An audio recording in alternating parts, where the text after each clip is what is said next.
नमस्कार मित्रों, मैं हूं आपका दोस्त सोनू। आपका स्वागत है मेरे YouTube चैनल हिंदी की बातें में।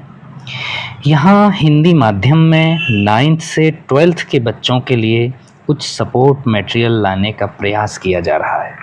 इस कंटेंट को AI की मदद से आकर्षक बनाया गया है। आशा है ये आपको पसंद आएगा। मुझसे जुड़े रहने के लिए सब्सक्राइब करना और बेल आइकन दबाना ना भूलें।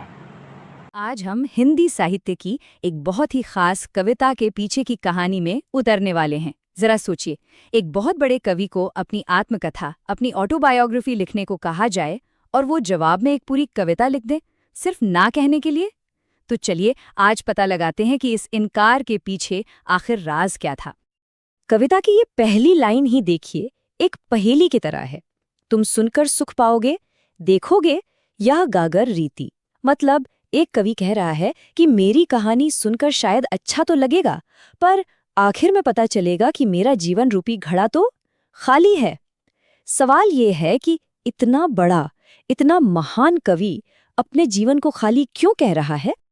तो इस पूरी कहानी के जो हीरो हैं वो हैं हिंदी साहित्य के एक दिग्गज, छायावादी काव्य के स्तंभ जयशंकर प्रसाद। प्रसाद जी का जीवन देखिए, कोई बहुत लंबा तो नहीं रहा, लेकिन उनकी जो साहित्यिक यात्रा थी वो कमाल की थी। वाराणसी में जन्मे, स्कूल की पढ़ाई जल्दी छूट गई, पर घर पर ही उन्होंने संस्कृत, हिंदी, फारसी जैसी भाषाओं पर गजब की पकड़ बना ली, और ये ज्ञान उनकी हर एक रचना में साफ झलकता है। कामायनी जैसा महाकाव्य जो फिलॉसफी और कविता का एक संगम है, चंद्रगुप्त जैसे ऐतिहासिक नाटक जिन्होंने लोगों के मन में इतिहास के लिए गर्व जगा दिया, और कंकाल जैसे उपन्यास। मतलब प्रसाद जी का जो योगदान है वो सचमुच बहुत बड़ा था। वो अपने ज़माने के एक लिटरली सुपरस्टार थे। और यही बात उनके आत्मकथा लिखने से मना करने के फैसले को और भी ज्यादा हैरान करने वाला बना देती है। तो फिर कहानी में असली मोड़ आया कहाँ से? ये मोड़ आया एक बड़े ही सम्मानजनक प्रस्ताव के साथ, और प्रसाद जी के उस जवाब के साथ जिसकी किसी ने भी उम्मीद नहीं की थी। जरा कल्पना कीजिए, साल है 1932। हिंदी साहित्य की सबसे बड़ी पत्रिकाओं में से एक, हंस, जिसके एडिटर खुद महान लेखक प्रेमचंद है, वो आपसे आपकी आत्मकथा लिखने को कह रहे हैं। ये किसी भी लेखक के लिए बहुत बहुत बड़ा सम्मान था। यहाँ तक कि प्रसाद जी के दोस्तों ने भी उन पर लिखने के लिए काफी दबाव डाला। और यही वो सवाल है जो हमें उनकी मशहूर कविता आत्मकथ्य के दिल तक ले जाता है। ये सिर्फ एक न नहीं था, ये अपने आप में एक पूरी फिलॉसफी थी, एक पूरी कहानी थी। आइए समझते हैं कि इस न के पीछे क्या-क्या वजहें छिपी हुई थीं। प्रसाद जी के इनकार का जो पहला और सबसे बड़ा कारण था वो थी उनकी विनम्रता, उनकी ह्यूमिलिटी। वो अपने जीवन को किसी महान गाथा की तरह देखते ही नहीं थे। प्रसाद जी अपनी बात कहने के लिए खूबसूरत प्रतीकों का इस्तेमाल करते हैं, मतलब शब्दों की तस्वीरों का। वो अपने मन को कहते हैं मधुप, यानी एक भंवरा जो बस अपनी ही कहानी गुनगुना रहा है, और अपने जीवन को वो कहते हैं गागर रीति, यानी एक खाली घड़ा, ये बताने के लिए कि भाई इसमें दुनिया को सुनाने लायक कुछ भी असाधारण नहीं है। यहाँ एक बड़ा ही दिलचस्प विरोधाभास है।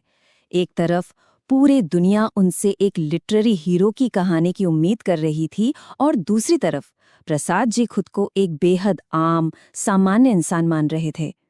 उन्हें लगता था कि उनके जीवन की सच्चाइयों में ऐसा कुछ है ही नहीं जिसके लोग वाहवाही करेंगे। लेकिन बात सिर्फ विनम्रता की नहीं थी। प्रसाद जी के इस इनकार के पीछे कुछ बहुत गहरे, निजी और शायद दर्द भरे कारण भी छिपे थे, जो उनकी यादों की पवित्रता से जुड़े थे। ये पंक्ति उनके जीवन के खालीपन को दिखाती है। वो कहते हैं कि जिस सुख का उन्होंने बस सपना ही देखा, वो हकीकत में कभी मिला ही नहीं, और अगर वो पास आया भी तो बस एक पल के लिए मुस्कुराकर दूर चला गया। अपनी आत्मकथा लिखकर वो उन दर्द भरे पलों को दोबारा नहीं जीना चाहते थे। यहाँ उनके प्रतीक और भी गहरे हो जाते हैं। वो प्रवंचना यानी धोखे की बात करते हैं जो शायद उन्हें अपनों से मिले थे, और वो उन बातों को दुनिया के सामने नहीं लाना चाहते थे। वो अपने मन के घावों को कंथा यानी एक फटी हुई गुदड़ी कहते हैं, और सवाल करते हैं कि कोई इसकी सिलाई क्यों उधेड़ना चाहेगा। और उनकी जो कुछ अच्छी मीठी यादें हैं वो उनके लिए स्मृति पाथेय हैं, यानी सफर का सहारा, जो सिर्फ उनके अपने लिए हैं, दुनिया को दिखाने के लिए नहीं। तो कुल मिलाकर देखें तो उनका चुप रहना एक बहुत सोचा समझा और गहरा व्यक्तिगत फैसला था। ये सिर्फ विनम्रता नहीं थी, बल्कि अपने और दूसरों के सम्मान की रक्षा करने का भी एक तरीका था। तो चलिए अब इस कहानी के सार तक पहुंचते हैं और देखते हैं कि कैसे उनका एक ना कहना ही अपने आप में एक बहुत बड़ी बात बन गया। असल में ये पूरी कविता जीवन के यथार्थ यानी असलियत को स्वीकार करने के बारे में है। प्रसाद जी ये मान रहे थे कि उनका जीवन सुख और दुख, सफलता और असफलता दोनों से मिलकर बना है और वो इस सच्चाई को पूरी ईमानदारी के साथ स्वीकार करते हैं। और ये पंक्ति ये तो उनकी विनम्रता का शिखर है। अपने जीवन का गुणगान करने के बजाय वो कहते हैं कि इससे तो कहीं ज्यादा बेहतर है कि मैं दूसरों की कहानियों को सुनूं और खुद चुप रहूं। ये एक सच्चे महान कलाकार की पहचान है। और यही इस कहानी का सबसे खूबसूरत विरोधाभास है। जिस आत्मकथा को लिखने से उन्होंने साफ मना कर दिया, उसी इनकार के तर्क में उन्होंने एक ऐसी कविता लिख दी जो उनके चरित्र, उनकी ईमानदारी और उनके मूल्यों के बारे में शायद किसी भी औपचारिक जीवनी से कहीं ज्यादा बताती है।